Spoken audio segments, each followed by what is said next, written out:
Okay, let's go.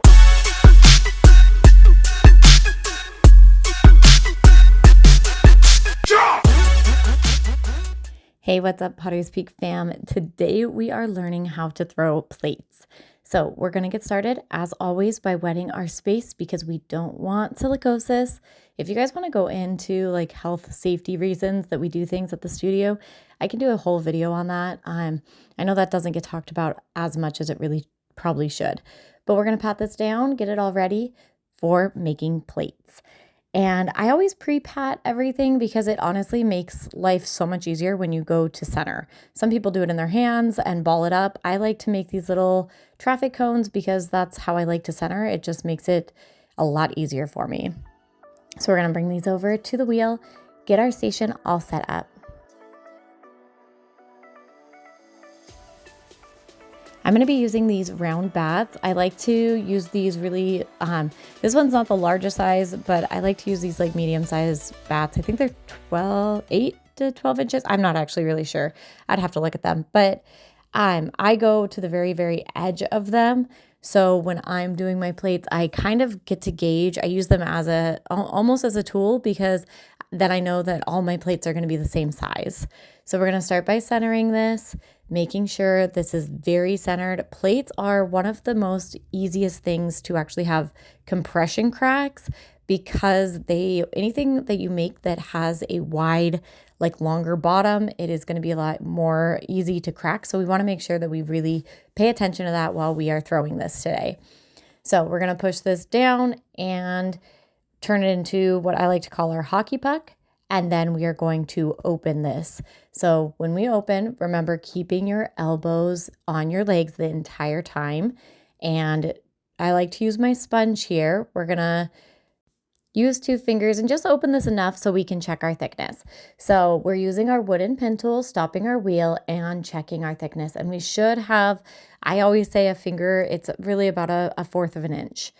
And then we can actually pull this back. When you're pulling this back, because we're pulling it wide, be very, very careful. Make sure you're controlled the whole time. Make sure that this is not that little top part that I just fixed. We want to make sure that it does not roll over and create that little hole there so that it creates an air bubble. So we want to make sure it stays like up the entire time so you don't have to worry about that. And then we can compress it and regroup it together. I am using a tool here this is one of the tools that we've made in-house, and it is actually my plate tool, so all my plates stay very similar, so I can have the same, like I can make plate sets and make it the same every single time. I know they sell these other places. I'll link a few down below just so you guys can see different versions of this. This is just one that we've made. And I like to use it at this level so I can see how long I need to actually make this plate. So when I'm making a bunch of them, they stay the exact same. And they actually stack really nice when you do that. Now that I know that it is the width that I need it, we're going to make sure to compress. And I want you guys to compress and compress and compress when you are making plates because these are really what is going to crack. So compressing is so important here. I start always right at the bottom where my wall meets my floor, and then I pull it right past that middle. I don't stop at the middle. I go right past that middle and then lightly pull back. So push in pretty hard going to the center, lightly pulling back. And that is going to be the key. We don't want to take away, but we want to make sure that we're really just trying to make sure that bottom of the plate is perfectly the same width throughout the entire piece. That's really the entire issue of why you get cracks, is because the thickness is different and it's not a consistent thickness, and then it cracks because it dries uneven, and it's just it needs to be the same thickness all throughout that bottom. And then we're going to go into our donut. So my thumb is actually pushing in and my sponge is holding the rim of this pot. And I am not one that I leave it once I open it. I like to actually make a lip, because if you're eating food and you don't have that round like part of your plate, in my opinion, it just all falls out and it's not as functional and it bothers me. So I always pull and make sure that I have a rim around my plate as well. So I did my first pull and I'm going to check it constantly. just to make sure to kind of see, okay, I need to pull more because my rib is not right exactly at the same spot that I need it to be to make this an even plate with the rest of them. I also use this to help make sure everything's even. So as I'm doing this, I am applying quite a bit of pressure. This tool that I have is a pretty thick plastic, and I am making sure that I'm pushing down just slightly to really make sure that this all that my plate forms to the tool, and that it also it does have that little bit of compression while I'm pushing it. So I know that I have to pull this rim a little bit more because it did not go all the way up. So I'm pulling this, and I'm kind of doing a backwards pull here. It's kind of confusing because I am actually pulling from the inside of the plate, but I'm just doing like the smallest one. It's almost like more of like a shaping pull than an actual pull. Now I'm going to check it again because I am going to constantly check this. And remember, we're only working with the right side of our pot. So I am backwards. So when you're looking at it from my direction, my right arm is the one with all my tattoos. I like to say that in the video because I know it gets confusing sometimes, but I don't have any tattoos on the left side of my body. So when you guys are watching, my right arm is the one doing almost all of the work. So we are pulling this up, and as you can see, my elbows are still very much tucked and down. I am in control of this plate, and we are doing a pull here, and I'm going to regroup that rim. And now I'm going to grab that tool, and I need to make sure that I did it properly, and we have, the size that we want. Another little trick is your tools always need to be clean. You will always be dirty as a potter, but you always need to be clean. And that's such a confusing thing, but you don't want a whole bunch of mud and slurry on your hands as you're working. You always want clean hands. And as you can see, the top of the rim of my tool and my rim of my plate are meeting up. So that means I have a good size here. I always start with the tool in the middle of the pot because this is going in a circle. So if you go half past that middle, then it's actually going to cut your piece, and you don't want that to happen. So we only work on the right side of our pot ever. Now I'm just kind of taking my sponge and I'm just smoothing this. I'm not really adding a lot of pressure. I'm just smoothing this all out, getting all the water out, making sure that it's all even, everything is soft, and we're good to go. And then in the next video after this week, I'm going to show you guys how these look finished and what they look like trimmed and how to trim them as well, because getting them off the bat is actually a pain all on its own. So we're just going to go through this a little bit faster and at a different angle so you can really see what we are doing. So we're going to get this all centered. I skipped a lot of the centering process. This is about, I believe we're close to 3 pounds here, 2.5, 3 pounds, because it is a plate, you need a little bit more. So centering does take a little bit more time. So I'm creating that hockey puck. I'm opening this. I'm going to check my thickness now, and then I'm going to actually open this piece, starting all the way from the back, and I'm pulling it straight towards me again.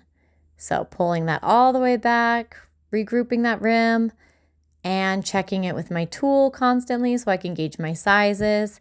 And then we're going to compress. And you can see here really what I mean by my floor and my wall right at that top when I start. And then I push it right past that middle and back. And I had a ton of air bubbles. If you get air bubbles, just stab the living lights out of your pot. And really make sure to compress after that.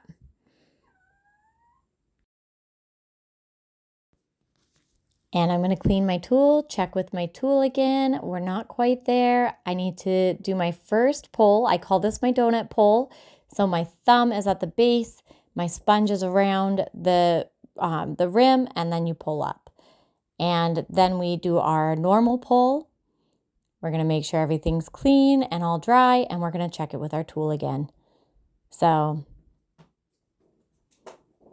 checking that with our tool, seeing where we're at, adding that little bit of pressure with our tool because we do need to make sure that we have, a good shape. So really that is how we're shaping our plate. And that was good. So we're just going to kind of add our little finishing touches. Looks like a beautiful plate. Now that we've walked you through it, twice. I want to show you guys what it looks like in real time. I'm not going to speed any of this up. The only little part that I edited was I had to stop because I was talking to somebody in the studio, and you just see me sitting there with my hands doing nothing. So that's the only part that I actually edited out. This is the entire centering process and just making the plate from start to finish without speeding this up at all. So I hope you guys enjoy, and we will see you at the end.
All right, you guys, I hope you enjoyed this video. I hope you learned something new today. Please make sure to comment down below. Let me know what you guys want to see, and make sure to like, comment, and subscribe. We love having you guys, and we want to be able to grow this channel. And don't forget to follow us on our Instagram, because we'll be posting our finished results on there as well.